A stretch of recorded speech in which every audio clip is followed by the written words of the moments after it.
TMC की लगी लंका, एक एक करके खुल रहे हैं राज, उखड़ रहे हैं जमीन में दबे खजाने। जी हां दोस्तों, तृणमूल कांग्रेस के वरिष्ठ नेता और पूर्व मंत्री जावेद अहमद खान ने पार्टी के भीतर लोकतंत्र की कमी को लेकर बड़ा बयान दिया है। उन्होंने साफ कहा है कि जिस संगठन में लोकतांत्रिक माहौल नहीं होता वहां भविष्य भी सुरक्षित नहीं रह सकता।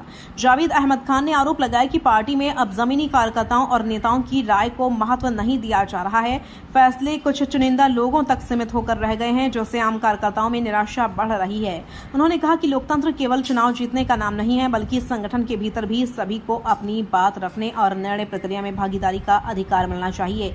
यदि कार्यकर्ताओं की आवाज दबाई जाएगी तो संगठन कमजोर होगा और जनता का भरोसा भी टूटेगा। पूर्व मंत्री ने इशारों में पार्टी नेतृत्व पर निशाना साधते हुए कहा कि जो लोग वर्षों से पार्टी को मजबूत करने में लगे रहे हैं, आज उनकी अपेक्षा की जा रही है। इससे पार्टी के अंदर असंतोष का माहौल बन रहा है। जावेद अहमद खान के इस बयान के बाद बंगाल की राजनीति में नई चर्चा शुरू हो गई है। राजनीतिक जानकारों का मानना है कि उनके बयान से तृणमूल कांग्रेस के भीतर चल रही खींचतान और असंतोष एक बार फिर खुलकर सामने आ गया है।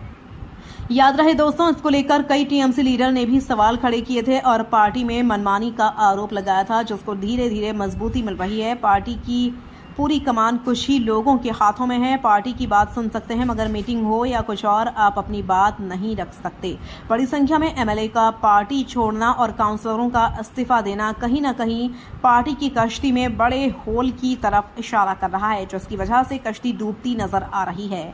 दूसरी तरफ पार्टी लीडरों द्वारा आवाज उठाने पर टीएमसी की तरफ से तीखी प्रतिक्रिया भी देखने को मिल रही है। मगर याद रखिए, जब एक दो जाए तो गलती जाने वाले की होती है, लेकिन जब एक साथ बड़ी संख्या में लीडर बागी होने लगे तो समझ लीजिए कि कुछ तो मजबूरियां रही होंगी, वरना यूं ही कोई बेवफा नहीं होता। मैं हूं नीलोफर अंसारी। ऐसी खबरों के लिए बने रहिए सच टीवी 24/7 के साथ।